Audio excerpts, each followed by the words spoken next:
This week, we'll be talking about Portland past, we'll be talking about Portland future, talking about Senator Ron Wyden and push notifications. We'll also be talking about the roof of PDX. I could really use more of that coffee this morning. The most popular story was actually a couple stories. There was a story that was looking back into the past of Portland and saying, oh, wasn't Portland great? And it's kind of lost its mojo and blah, blah, blah, blah, blah. And it sparked a variety of conversations, really good conversations about Portland and that perspective. Shared it on the Portland Startup Slack, and there was a ton of dialogue there. So I'm really happy to see those conversations going. But that was followed up by another piece that was talking about an organization called Reimagine Portland, which is looking forward to the potential future of Portland and what Portland has the potential to be. So it was interesting to see the comparison, the contrast between the two. The piece looking forward about Reimagine Portland seems like a really interesting initiative that I want to keep an eye on, and will report back to you on what happens there. You know, if you're interested in Portland or interested in startups, but especially if you're interested in Portland startups, please subscribe. I'm here every week. I'll keep you up to date. I'll let you know what's going on. Speaking of Portland, if you've flown into or out of Portland PDX recently, you probably noticed there's a lot of construction. And there's a super interesting structure that's going into place. They are making the PDX roof out of locally sourced timber. That's 9 acres of roof. I always say roof. Is it roof? Roof? Let me know. Of locally sourced timber, 9 acres. That's 400,000 square feet that'll be made entirely out of wood, designed by ZGF architects, and make it a much bigger, better, brighter airport than it ever was. So looking forward to that, especially as folks are getting back to traveling. PDX has always been one of those bright spots in that whole travel experience. So it'd be nice to see that roof. Interesting story this week. Oregon Senior Senator Ron Wyden, our senator, noticed that, Apple and Google have visibility into push notifications. The push notifications are like your application sends you a message, hey, your story's uploading, hey, your Lyft driver is here, like those kind of notifications. Both Apple and Google can see those because they manage the infrastructure for those. And, at first blush, people are like, what are you talking about? What's the big deal? But I knew, because Senator Wyden is one of the most internet savvy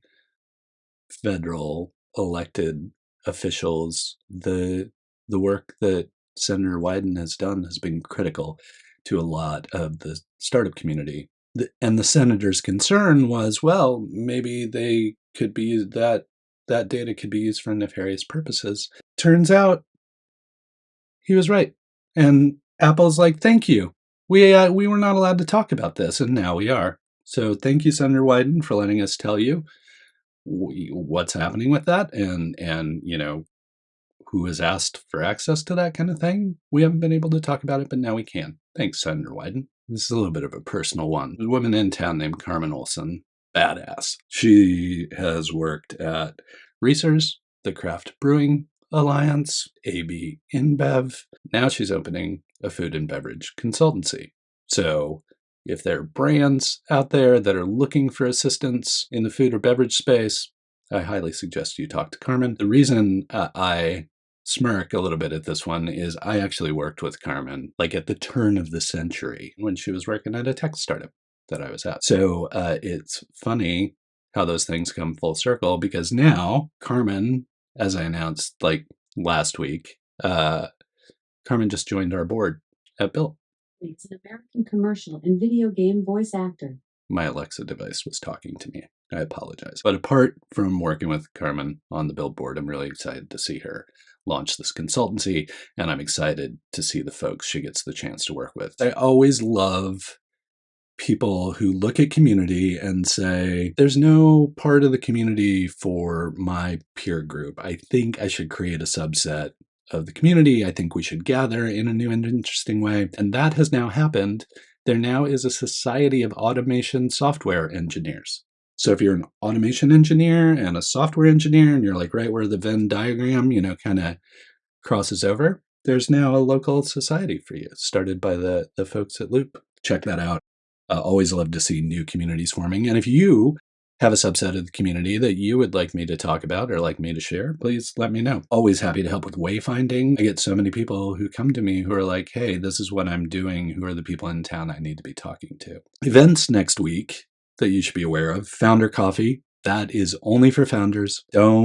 Don't be a service provider showing up there saying, hey, I can sell you this or do this thing. It's just for founders to talk to other founders. Always love Founder Coffee for folks who might not be able to make evening events. It's one of the few morning events for the startup community. So Founder Coffee takes place Tuesday at 9 a.m. This next Tuesday, 9 a.m. Snow Bunny Coffee in Slabtown, Founder Coffee. If you're a founder, show up, chat with other founders, maybe meet a co-founder. Who knows? Just go hang out. You'll meet somebody new. It'll be worth it. Trust me. Also next week, Upstart Collective on the 14th will be hosting a podcast meetup. So if you're a podcaster, you're thinking about podcasting, you want to chat with other podcasters, you are tired of just chatting to the camera or microphone on your desk, go hang out with other podcasters and see what they're up to and swap stories and talk about things. Plus, it's at Upstart Collective, which is like got so much energy and momentum around it now. So even just getting to go to Upstart Collective is worth doing the meetup, even if you just sit in the corner. Speaking of podcasts, Stephen Green, the director of Business for a Better Portland, former VC, recovering banker, all those kind of things, founder of Pitch Black, Stephen Green's launching a podcast. So now we'll have a Stephen Green podcast, which I am eagerly awaiting. Also notice that I'm starting to share Shades of Entrepreneurship podcast, especially when they're talking to Portland tech people on that. Gabriel Flores does a great job with that podcast, and I'm making sure to kind of curate people who are relevant to startups or tech or food and bev, that kind of thing. So I'll make sure and include more of those, hoping that Steven's podcast is much the same way, so that you'll hear more voices about what's happening in the Portland startup community. This reminds me an awful lot of blogging back in the day, where everybody was starting blogs, and then I had the ability to say, hey, check out this blog, check out that blog. My role becomes more of, again, wayfinding, pointing folks to things that could be interesting for them. And I really enjoy doing that stuff. So it's great to have all this new content. And then Upstart Collective has a podcast. Look at that. The Portland Executive podcast is great. Like Scott Hanselman's Hansel Minutes is great. There are all these new podcasts.